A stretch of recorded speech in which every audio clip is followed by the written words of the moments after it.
Hello guys, welcome ঘরোয়া homemade recipe চ্যানেলটিতে। তো চলো, ছোলার একটি মুখরোচক রেসিপি তোমাদের সাথে শেয়ার করছি। এটা কিন্তু ভাত দিয়ে ভালো লাগবে না, রুটি পরোটার সাথেই ভালো লাগবে। কীভাবে চটজলদি আমি রেসিপিটি রান্না করছি ছোলা দিয়ে, সেটাই তোমাদের সাথে শেয়ার করলাম। দেখো, অ্যাট ফার্স্ট আমি একটু পেঁয়াজ আর আলু আর পটল কুচো করে কেটে নিয়েছি, আর এদিকে আমি প্রেসারে কুকারে কিন্তু সিটি মেরে নিয়েছি। পেঁয়াজ আর একটু দু এক কোয়া রসুনও দিয়েছি, দিয়ে লঙ্কা আর জিরে ফোড়ন দিয়ে আমি পুরোটা কিন্তু বসিয়ে দিয়েছি, মানে ফোড়ন দিয়ে দিয়েছি। দেওয়ার পরে ছোলাটা দিয়ে তোমার ফোড়নের মধ্যে ছোলাটা দিয়ে তারপরে আলু আর পটল দিয়ে বেশ সুন্দর করে ভেজে নিয়েছি।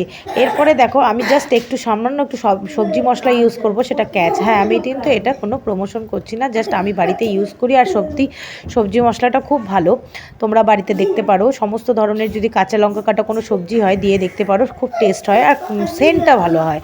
তো যাই হোক, দেখো সবজিটা দিয়ে আমি ভালো করে একটু কষিয়ে নেব মশলাটা দিয়ে। দেওয়ার পরে আমি হালকা একটু ভাজা ভাজা করেই নামাবো।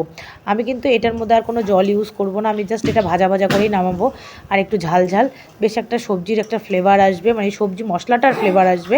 আর দেখো, রুটি দিয়ে আমরা এটা রাতের ডিনার সারবো। তো এই দেখো, আমার ছেলে এখানে রুটি মেখে দিচ্ছে, একটু আমাকে হেল্প করে দিচ্ছে। এই গরম গরম রুটি আর ছোলার এই মুখরোচক এই রেসিপিটি কেমন লাগলো জানিও, আশা করি ভালো লাগছে। আমার চ্যানেলটিকে প্লিজ সাবস্ক্রাইব করো।